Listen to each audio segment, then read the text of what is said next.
right, good morning, Grace Church. If you're a guest with us today, my name's Wes, I'm one of the pastors. Can we thank our worship team for leading us today? That was good. I needed that. What a joy it is to be together. A week ago, I preached in the morning, and then I'd gone to bed early the night before, so when I got done with the last service, a couple of people were waiting for me, and they said, just so you know, the storm turned. It's headed straight for us. And I was like, what? I thought I was going to Tampa. No, it's coming right for us. And I thought, I got to get ready. So I went and tried to get gas. I ended up at 4 stations, visited 4 stations. And finally, the last one I went to was a 45-minute wait, and I was able to get gas right before they ran out. Phew, that was close. But what a week we've had, right?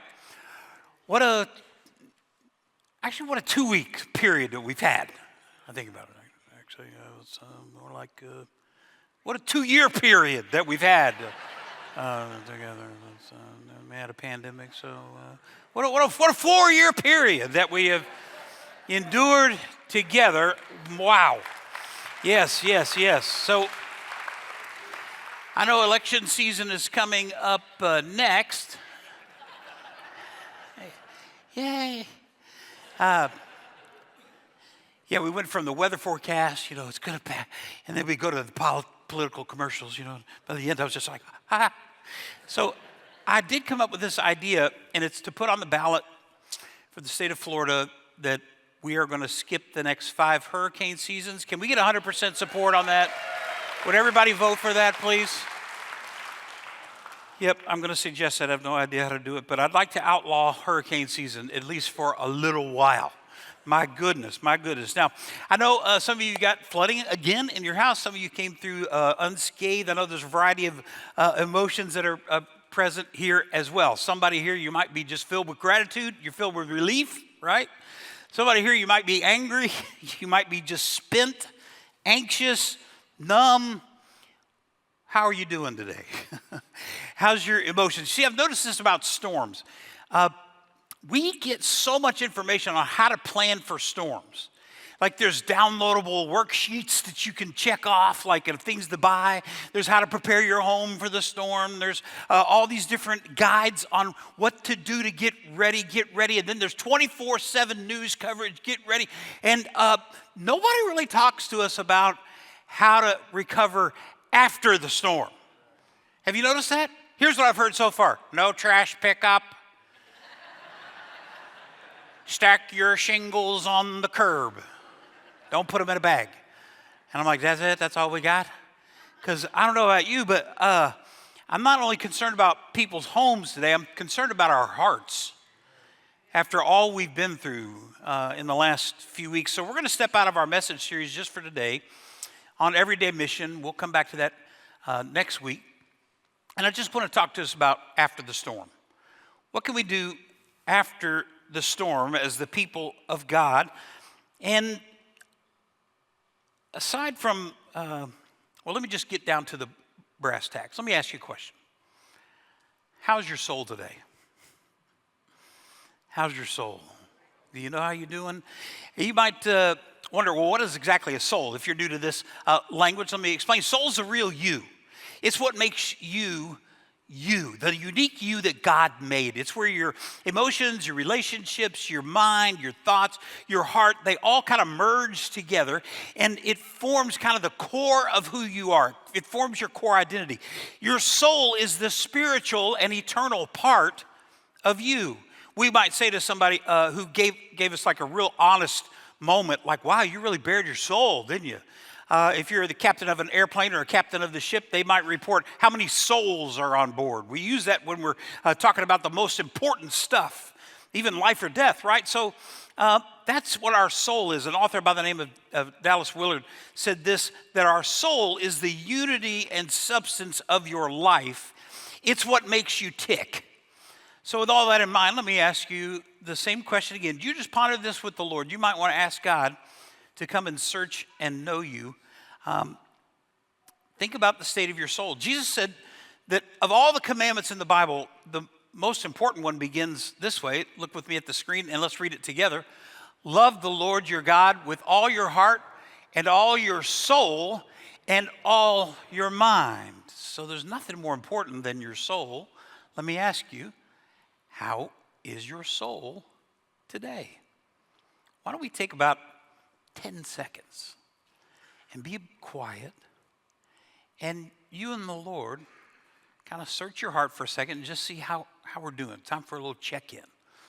All right, everybody relax and ask the Lord, how is it with my soul today?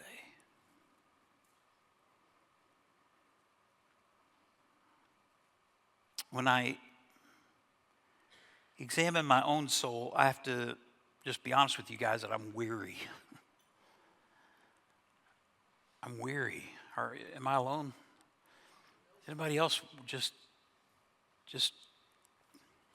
tired of all the trauma and drama? You see, I had things going on in my life before the weather changed. Like I had some other storms I was dealing with just Wes, just like my own little ecosystem, weather system.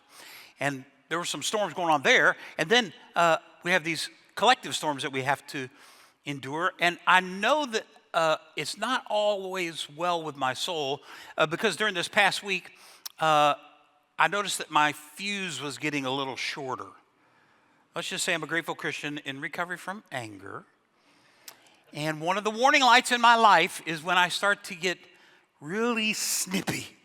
And you want me to just tell you what happened? I know. Everybody loves it. They're like, tell us, Pastor. We'll feel better about ourselves. Yes, you will. And I'm sorry if you came to church looking for the perfect pastor. This is not it, okay? This ain't the perfect church. You're not sitting with perfect people, okay? So on Tuesday, I decided, my wife and I decided, because we stayed during Hurricane Ian and watched it rain in our house, and it rained down drywall and our roof fell off. So we decided to leave this time, and we drove to Fort Lauderdale. Simple enough, 2-hour drive. Oh no. 5.5 hours later, I think there were 1 million people learning how to drive for the first time on Tuesday night. I don't know why that was the day that everybody's like, you know what I should do is get my driver's license. And so it was crazy. And at one point we were near our destination in Fort Lauderdale, and a person in the far left lane, now there's like 20 lanes of traffic, and they were in the far left lane, and they realized that their exit was like right there. And so they stopped and turned on their right blinker.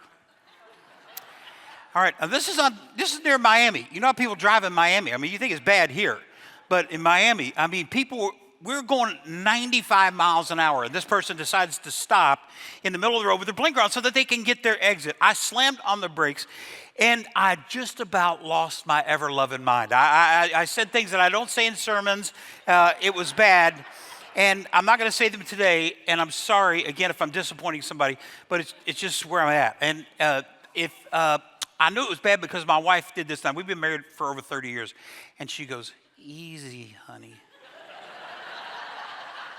Now, behind those 2 words is a whole lot that we used to fight about, and she used to say to me, you know. But now she just goes, easy, easy, honey. And my dog looked up at me, and she goes, are you okay, buddy?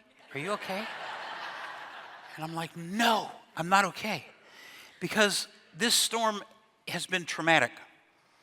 And here's the thing about trauma. God has given us an amazing just body and system, being a human being. God created you wonderfully. You're wonderfully and fearfully made, but also wonderfully complex. Because when trauma comes, when storm comes, when dangers are imminent, God gave us this gift called fight or flight. And that's why a lot of us are here today, and we've survived so far. Because God gave us this ability to have this rush of cortisol, this rush of adrenaline in our minds that help give us the energy and the focus that we need to stay alive and help others that we love stay alive. And that's a great thing, but here's the problem. We're not designed to live that way for very long. And if you know my story, I lived like that for much of my life, actually. Not because of this storm, but because of other storms in my life. See, past trauma can stay with us. Our mind might forget, but our body remembers. And when the first threats of Helene came, I started having anxiety again because I wasn't really over Ian. I realized that this trauma stuff stays with you for a long time. And you might have trauma from your childhood and it started to resurface, or your fuse might got shorter and you didn't know what was going on. And for a lot of my life, I lived in this fight or flight mode, and that's no way that God has designed us to live. And so I've got some good news today. Instead of running from our emotions, instead of burying our emotions or self-medicating our emotions, we can actually ask Jesus to heal us after the storm. Does that sound good? All right, so let's dive into just 2.5 verses of Scripture today. We're going to keep it simple, and I want to share with you one of the verses that brought me comfort this past week, and it's from one of the best-known passages of the Bible. If you're new to church, new to Scripture, you've probably heard this before. It's Psalm 23. It's a psalm of David, and here's what it says. Let's read it out loud together. The Lord is my shepherd, I shall not want. He makes me lie down in green pastures. He leads me beside still waters. He restores my soul. So today, we're going to think about how we can position our lives so that Jesus can heal us from the storms that we've just recently been through, or maybe it's the storm that you've been carrying around for your whole life. And today, Jesus wants to bring healing into your life as he's given to me. And I'm going to tell you more about it, but it is so good. Because Jesus calls himself, see, David wrote this 700 years before Jesus came. And when Jesus comes, he announces, hey, guess what? I'm the good shepherd. And everybody's like, oh, he's from the city of David. Okay. They put it all together. And today we need to put it all together that Jesus is our good shepherd. And he wants to guide us into a place of renewal today. Let's not run past this and think we can just jump right back into normal. No. Let's stop for a moment and let's ask Jesus to bring healing to our soul. So what would that look like? Well, there's 3 things that I think David is suggesting in this famous psalm, Psalm 23. The first is this, that I need to stop and rest under my shepherd's protection. Would you say that with me? Stop and rest under my shepherd's protection. So remember in the psalm, David says of his shepherd that he makes me lie down. Now, don't let that worry you. God's not a great puppet master looking to smite you or coming after you. But here's what it's saying, that we are made with a need for rest and renewal after we go through an intense time. Did you know that? We're not created to just keep going all the time. Now listen, I've done that for decades and it doesn't work very well. I tried to just get over it, get moving on, and run from the pain. But no, he makes us lie down. When he made you, when God made you, he made you with this limitation, but it's actually a need for rest. And it's rest that we've got to have, otherwise we'll break down in other ways. Many years ago, I was pushing past traumas and difficulties in my life, and I thought one day I was having a heart attack, and I drove myself to the emergency room, and the doctor said to me, I've got good news and bad news. I'm like, what's the good news? He said, well, you're having a panic attack, not a heart attack. And I was like, okay, is that the good news or the bad news? And he went on to say, well, here's kind of the news that you need to hear. He said, you're a preacher, right? I said, yeah. And he goes, well, I want to give you a prescription. And the doc sat down on this little stool in front of me as I was on the gurney in the emergency room, and he said, you need to listen to your own preaching. He said, because the Bible says, he makes me lie down. He said, you need to rest, Wes, or the Lord will make you lie down. He will make you lie down. Because it's the very way we are created. He created us with a need to stop and to take a breath every now and then and to rest under the shepherd's protection. Now, you have to know this about shepherds in David's time, that when the sheep needed to rest, they don't like to rest, but they're kind of like puppies. They want to go all the time, but they need a lot of sleep. So what shepherds would do is they'd create like a makeshift pen with stones, and they would place the sheep in there. They would leave an opening, and what would happen is that the shepherd would lay down in that opening to keep them safe from their predators. Isn't that a cool image? Think about that. He makes me lie down, but he doesn't just make us lie down and say, well, I hope everything goes okay. He says, I got this. You can stop for a little while. And then when Jesus comes along and announces he's the good shepherd, he actually goes so far as to say this: I lay down my life for my sheep. I lay down my life for my sheep. So that means that we can lay down under the protection. We can rest under the protection, because I know, like you, I'm busy and I'm important, right? This is ridiculous for me. I'm going to share with you. This is an honesty day. I'm raw, okay? I'm vulnerable. So here you go. I had this debate with God for decades, and it goes like this. I can't take time off because, God, I'm the pastor of a church. And you should know that I've got important things to do. And I've actually preached on the passage where Jesus says, I will build my church. And I've looked several times. It doesn't say, Wes, you have to build my church.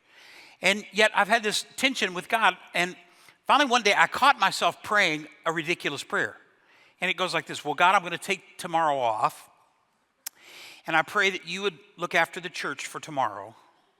And I pray that you would take care of anything that goes wrong. I'm going to keep my cell phone, Lord, in case you need to call me or somebody else needs me. In case you can't handle it, Lord, I'm going to be here for you. And then I thought, what am I praying? This is ridiculous. In my line of work, like, this ain't my gig, this is his. And whatever the Lord has entrusted to you, you can entrust it to him so that you can stop and take a break. That's the first thing we need to do to position our lives in a way that Jesus can renew our soul. Second thing is this, I need to ask my shepherd to guide me into refreshment. Would you say that with me?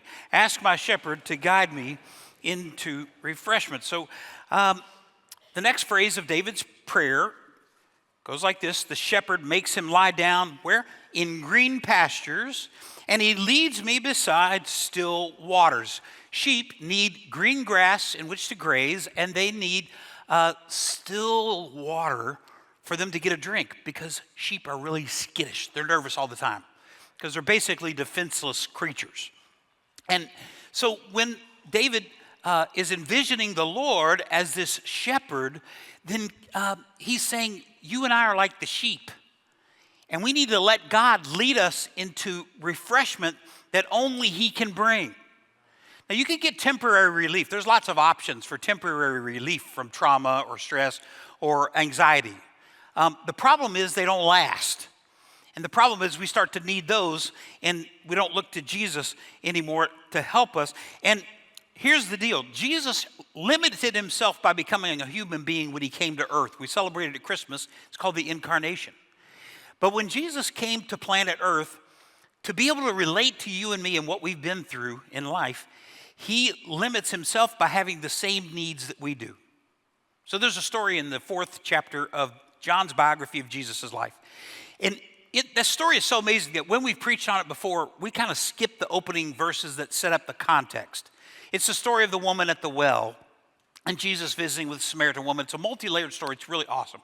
However, today I want us to slow it down and look at what verses set up that magnificent story, because I just noticed them this week.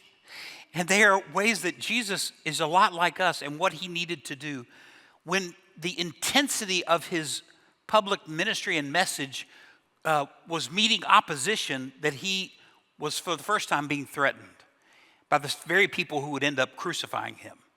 Now, I know we've been through a lot of stress, but Jesus was under quite a bit as well. And look what happens in the setup of this story. John, his friend, includes these details. He travels to Samaria, and Jacob's well was there. And Jesus was what? The next word is tired from the long walk. And he, look with me, sat wearily beside the well about noontime. Soon a Samaritan woman came to draw water, and Jesus said to her, please, what? Read it with me. Give me a drink. He was alone at the time because his disciples had gone into the village to do what? To buy some food. Now, I know this is not, I'm not trying to be Captain Obvious here, okay, but Jesus has some of the same needs that we do for refreshment. For refreshment. What does it look like to be refreshed? Well, when you're tired, sit down. And this weariness, in the Greek word, the weariness means depleted, absolutely exhausted after a long season of labor. It's not just because he's tired from a walk. He's tired from all of the intensity that he's been through. And being a human being with all those chemicals and all that fight or flight in his own mind, he's tired. But he's also thirsty. He needs a good drink of water, and he needs some food. And friends, we need the same thing. We are a lot like sheep, and Jesus humbled himself so much that he became like sheep. And he limited himself in the same way we do. So we can't predict when the next hurricane is going to come, but we can drink enough water today. We can take care of ourselves. So, has anybody ever driven in Wyoming? Raise your hand if you've ever driven in Wyoming. Isn't it awesome? I mean, oh my goodness. After being on Alligator Alley, I was remembering driving in Wyoming because I like to go a little fast sometimes when I drive. And in Wyoming, some of you are like, oh my gosh, what's wrong with this preacher? I know. He speeds, he's mad. Yeah, I know. Help me. Pray for me.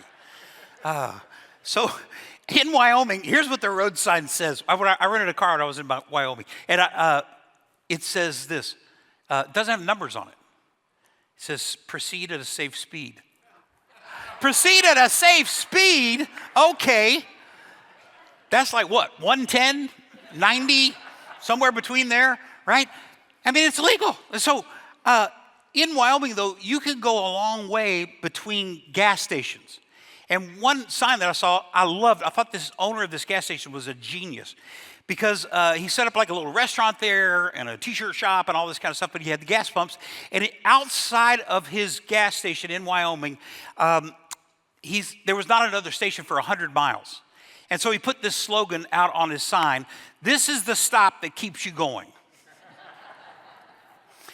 Better stop now so that you can refuel and then you can keep going. And friends, that's what we're talking about today.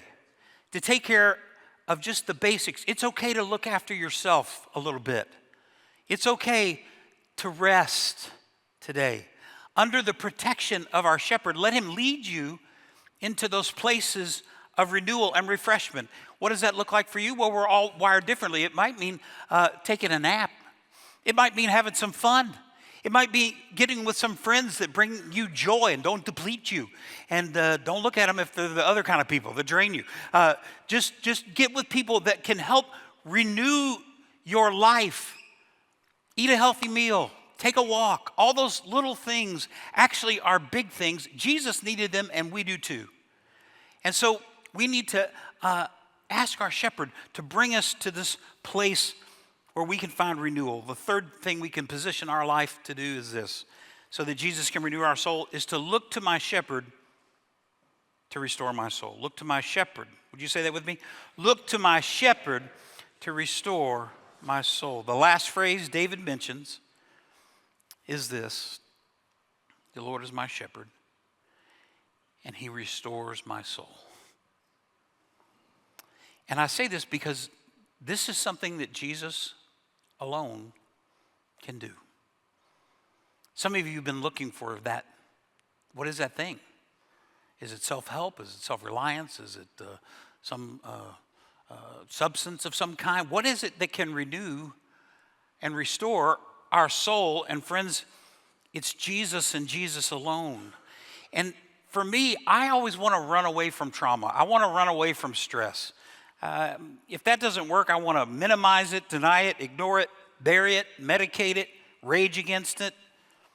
Because in those moments where I'm real, I feel vulnerable sometimes, don't you? And yet Jesus invites us to come to him and rest in him so that he can restore our soul. One of my mentors, who's now in heaven, was a Christian author, and he spoke all over the world, and his name was Mike Yaconelli.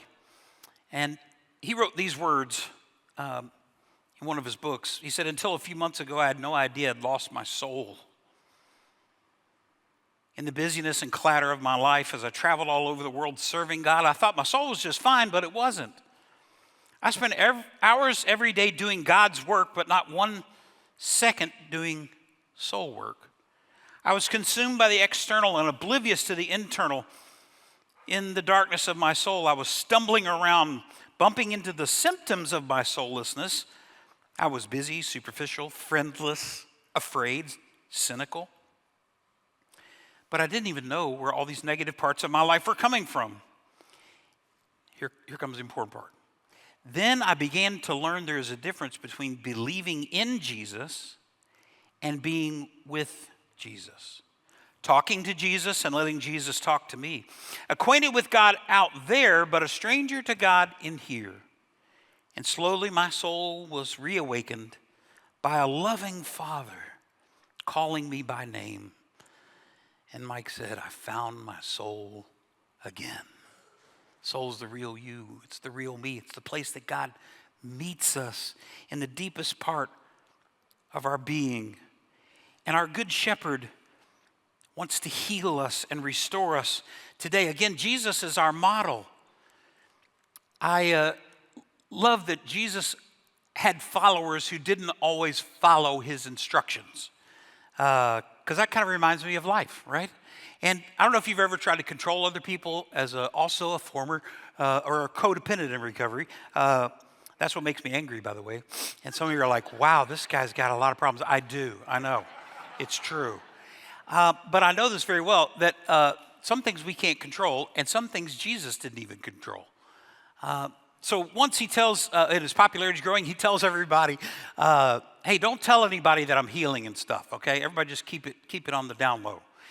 And look what happens in Luke's Gospel, chapter 5, verses 15 and 16.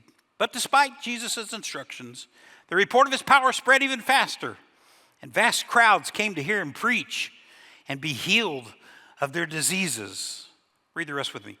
But Jesus often withdrew to the wilderness for prayer. Wow.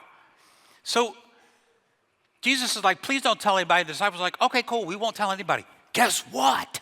Yeah. And while the demands were growing, what does Jesus do? He leaves, man. Gets out of town. He goes and hangs out with his Father, his loving Father, to find renewal for his soul. And can I invite you this week to find some time that you can just be with Jesus? I know some of you are like, I'm really too busy. I get it. You might have to seize some opportunities, maybe in car line, maybe between job sites, maybe after class. Take a few minutes and just be in the presence of Jesus. So Jesus wants to heal your heart today. He wants to restore your life. And I'm sharing this with you because, friends, I want you to experience the joy that I'm discovering in my own life. You see, this experience was difficult, but it was different for me than Hurricane Ian. Because after Hurricane Ian, I had hit tilt when it came to stress. So I sought out a new counselor. And I said, I know how to live during times of crisis, but I don't know how to live when things are ordinary and normal. Can you help me? And my counselor is also a pastor. His name's Brian. And he said, yeah, we'll get to work on this. And explained the chemistry thing to me and all that. And then we started with the weirdest thing. He goes, I want you to identify 7 behaviors that you can do every day on your ordinary days where you can be with Jesus and you can do good things for yourself. You can care for yourself. Now, that's a great invitation. I've heard that before. I'm like, yeah. But the truth is, for 5 decades, I've messed this up. I've struggled and failed. And this time I thought, before I am eligible for a senior discount at Mel's Diner, I'm going to figure this thing out. And so I listed 7 things. And when I took them back to Brian, I thought, I'm embarrassed because these are so boring. Here they are. If you've sat here this long, you can hear these. So I get 7 per day. And he made it into a little game. He's like, every time you do one of these, you get a point. So for the week, you could get 49 points. That's not happened yet. It's been over a year, but I'm doing better. And so here they are. Get ready. Eat a healthy breakfast. Walk every day. Read my Bible. Write my prayers down in a journal. Drink lots of water. Take 3 15-minute breaks a day to pray. go to bed on time and get up on time so I get the proper sleep. That's it. Nothing heroic. No superhero stuff. I know you can hold your applause. I'm not walking on water or anything. No. I'm not. Thank you. I'm not fishing for it, but I took him to Brian. I'm like, is this okay? And he's like, that's it. This is what you've been missing.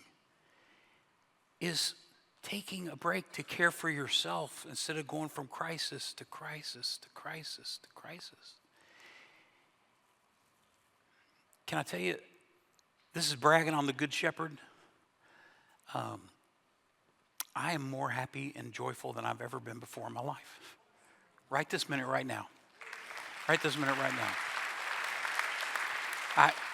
And you got to understand, this is 5 decades of failure here. You've already been warned that you don't. I'm not looking for a pedestal because I'll just fall right off. I've lost 61 pounds. My doctor who told me if you don't start taking care of yourself, you're going to die. He's happy. But the best thing is I'm happy. And my marriage is good. And my relationships, even the troubled ones, are good. They're in the hands of God, and those are better hands than my own. And all I want for you is to just have that same joy. I live by a mantra, never waste a crisis. And 2 years ago after the hurricane, I hit rock bottom.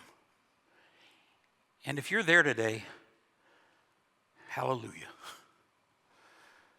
Because the Lord is your shepherd and can be.